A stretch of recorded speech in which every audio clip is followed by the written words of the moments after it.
आता संधिवातासाठी उपाय काय करायचे, तर कुर्यात संधिगते वाते दाह स्वेदोपनाहनम असं म्हटलेलं आहे.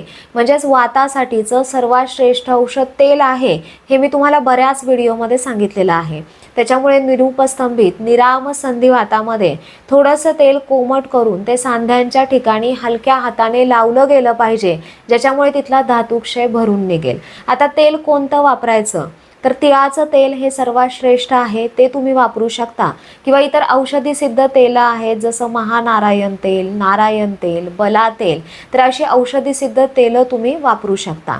तेल लावल्यानंतर सांध्यांना शेक घेणं, सांधे शेकणं हा दुसरा उपाय झालाच पाहिजे. ह्या दोन उपायांनी सांध्यांच्या वेदना कमी होण्यासाठी खूप चांगला फरक तुम्हाला बघायला मिळेल. फक्त उपस्तंभित सामसंधिवातामध्ये सांध्यांच्या ठिकाणी अजिबात तेल लावायचं नाही, याच्याने वेदना आणखी वाढतात.